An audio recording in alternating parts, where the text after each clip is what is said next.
Hello guys, my name is Brinton and today I'm just going to be doing a quick response to a video I just watched. The video is from a fellow viewer of mine and a pretty nice guy, James Griffiths, or well, that's like the channel you probably know him for, but like he also has his other channel, Beatle James, and he just released a video. No, literally he just released a video. This is probably one of the quickest responses. Um, about significant Beatles albums and why every album in particular is very significant in one way or another. And I could very much, and I just wanted to do a quick response about what I think. Now the video itself is really good. He has some very strong opinions about each album and why they're significant.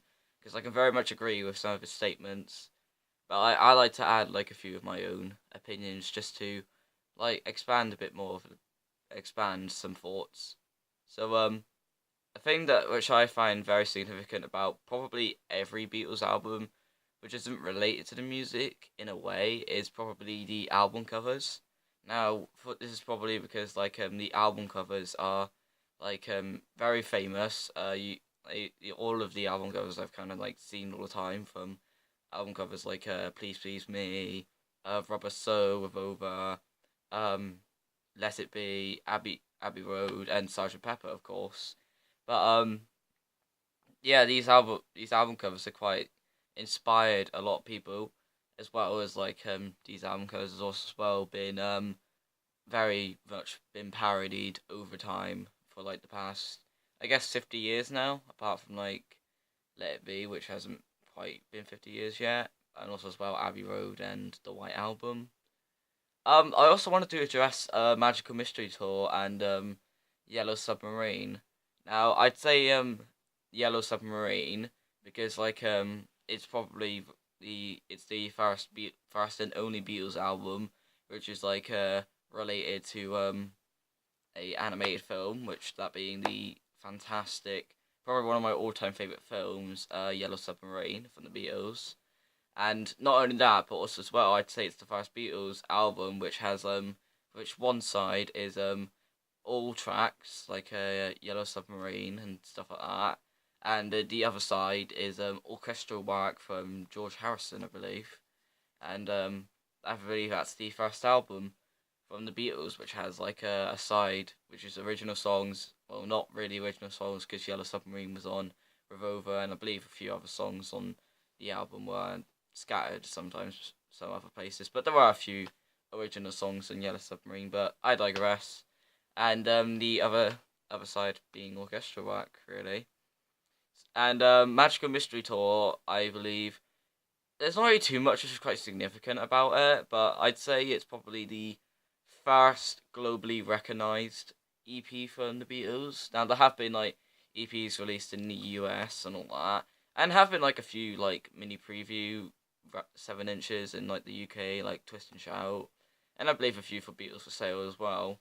But I'd say Magical Mystery Tour is probably the first EP which is probably the most famous from them, and is wow, recognized, I'd say. And I guess the final thing I wanna talk about is the songs which which James Griffiths did kind of talk about in when talk about the albums, because I believe he did mention yesterday when he was talking about Help. But I believe there are some many other like um significant moments. For instance, the greatest Beatles song of all time, in my opinion, A Day in a Life, which is probably one of the best ways to finish an album ever. There's also Twist and Shout as well, which is I believe their first song. I'm not too sure. I believe it might be, but I think it. Actually, no, I don't think it's their first song. I think it's their first number one, I believe, or at least the first number one that hit the US. I'm not too sure. Whatever it was something, and yeah, it has, and it is basically one of the most famous Beatles songs. Um, I already did mention this in the last video, but Strawberry Fields Forever and Penny Lane are quite significant as it's probably the only single which wasn't, they're the only songs which weren't on a Beatles album which were only on a 7-inch single, and that's it. And yeah, I guess like other songs as well, like oh, I'm trying to think more.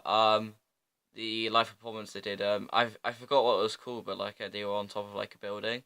You probably know what I'm talking about. Where like I believe it was their last performance, and I'd say the song in particular, "Don't Let Me Down," is quite significant for that, for the performance played on top of that building.